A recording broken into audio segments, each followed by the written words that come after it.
Guys, today's story out of Chicago is one of those moments that forces an entire community, and honestly, an entire country, to pause and ask, how did we get here? A mother walking home with her children was brutally attacked by a group of kids. Yes, kids, right outside Bright Elementary School. What followed wasn't just disturbing, it was heartbreaking. Her children tried to protect her. Strangers online felt the pain, and a city rallied in a way many people didn't expect. But behind the emotions and the outrage lies a bigger conversation. A conversation about parenting, accountability, community, and the systems that are supposed to keep our children safe but often fall short. Well, in this video, we are diving deep into the layers of this case, the community response, the failures that led to it, the young perpetrators, and the path forward. I know you guys have seen this video, and it's really disturbing, and it's annoying me. I'm infuriated by it. Happened on the south side of Chicago. A lady by the name of Karshonda Hatter. Yeah, she's 33 years old, has kids, and her kids have been being bullied at this grade school. So she decides to walk with them, which is what a mother should do. Because obviously maybe the faculty ain't doing shit about it. And all of a sudden she gets jumped by like 15 kids. Dragging the mother and her son to the ground, continuously beating them. It's sickening. It's sickening. I'm from Chicago, and my father was an educator for 45 years on the west side of Chicago. Think about the west side of Chicago from the 70s, 80s, 90s. That's my dad. All right. If you don't know about the west side of Chicago, you better ask somebody. OK, so my father experienced a lot of that type. This is not me downing black folks, because I don't do shit like that. I down specific situations, because there are bullies in every community. Asian community, Latin community, Indian community. Everybody got bullies and horrible people. And these kids, man, here's the problem. This is my theory. You know me and my theories. I think that it's a bunch of bum ass dudes and bum ass women.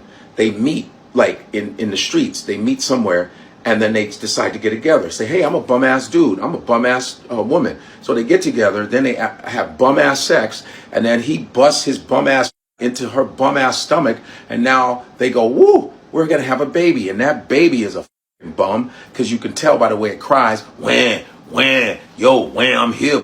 Wham, give me some milk, give me that titty, man. I need some milk. This is for the babies that ain't here no more.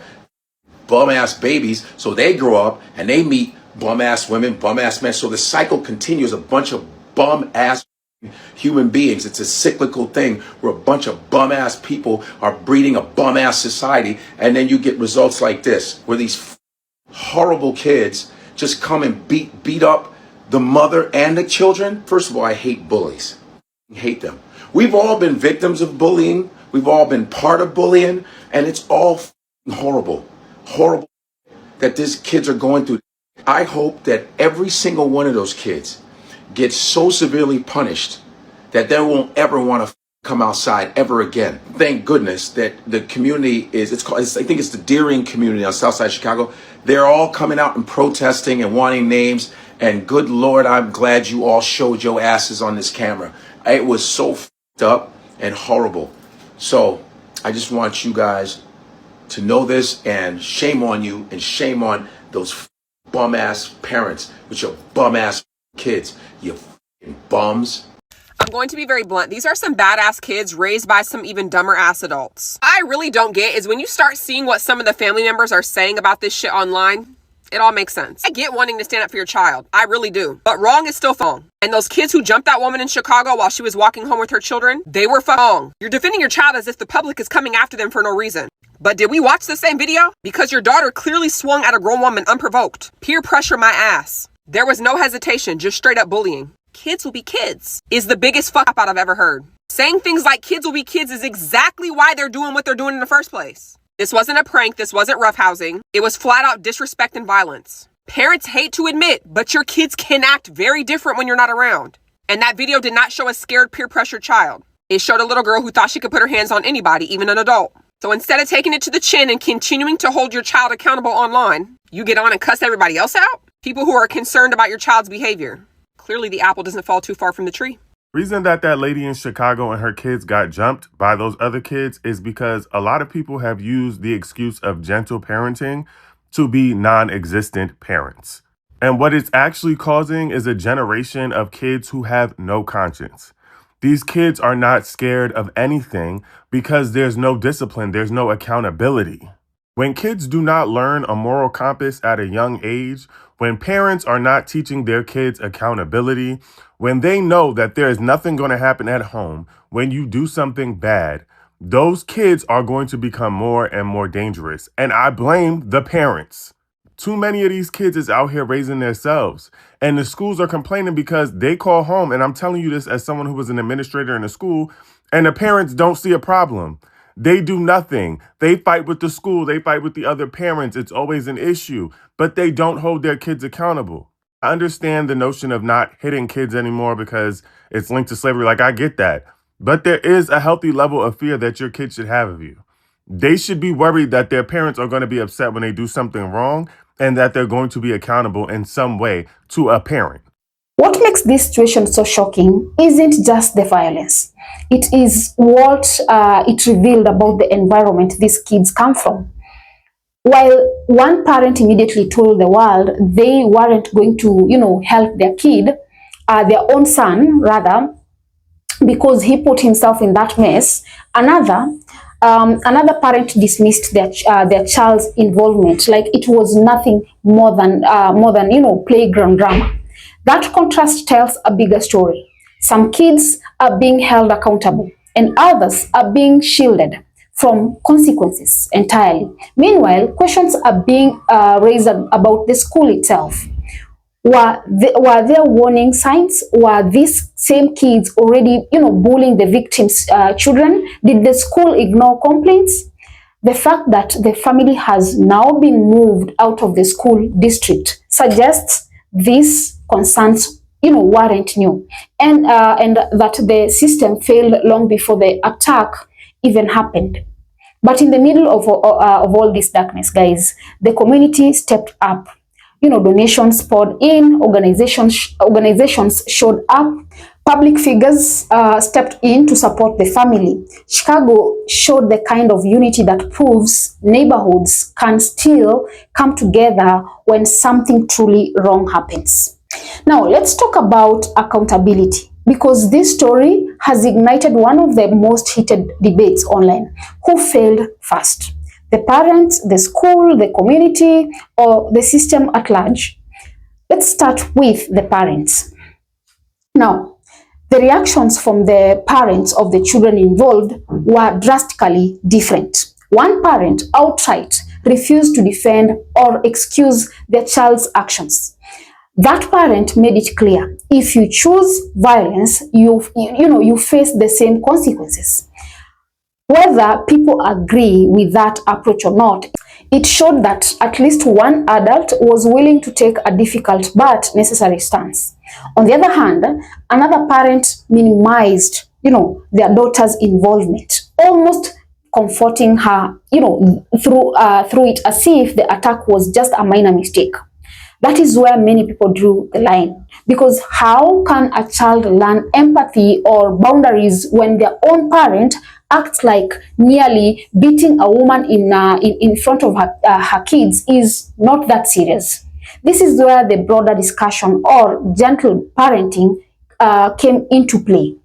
And not the real gentle parenting, the deliberate communication-focused method, but the internet version that some people have twisted into never disciplining your kids at all. What we saw here was a result of children who, according to commentators, have grown up without structure, without consequences, and without adults who teach them right or wrong. But here's the truth. Kids aren't born cruel. Kids become what their environments allow them to become. And when adults, parents, teachers, community leaders aren't present, aren't correcting behaviors, aren't modeling respect or boundaries, children grow into chaos. Then there is the school role. People want to know, were the kids already bullying this family? Did the school ignore early signs? Did teachers report it but nothing was done? Or was everyone simply hoping things would calm down on their own? We've seen this pattern. Schools overwhelmed, administrators spread thin, parents dismissive, and kids slipping through the cracks until something awfully finally happens. But accountability doesn't stop at punishment. And that's where the case of Kama, one of the attackers, becomes important. She did something most adults struggle with. She publicly admitted she was wrong. She recognized the damage done. She opened the door to change, and community leaders responded not by shaming her endlessly, but by offering mentorship and requiring genuine restitution. They told her straight up, "You owe that mother debt. You owe her family healing, and if you truly want to grow, you have to face what you caused." This is the kind of accountability that actually changes behavior. Not just punishment, but reflection, responsibility, and repair. Now, let's shift to the victims. There is something incredibly painful about hearing that the son wakes up screaming at night, asking if his mother is okay. That is trauma. That is fear. That is something that could follow him long into adulthood. But look at what the community did. They moved the family to a safer home. They got the kids out of that school district. Organizations replaced their belongings. Donations poured in. People across the city and even public figures showed up. This wasn't just sympathy. This was action. And that is the major takeaway from this tragedy. When accountability meets community support, real healing becomes possible. It doesn't undo the harm, but it creates a path forward. So, as we close this commentary, guys, it's important to understand this.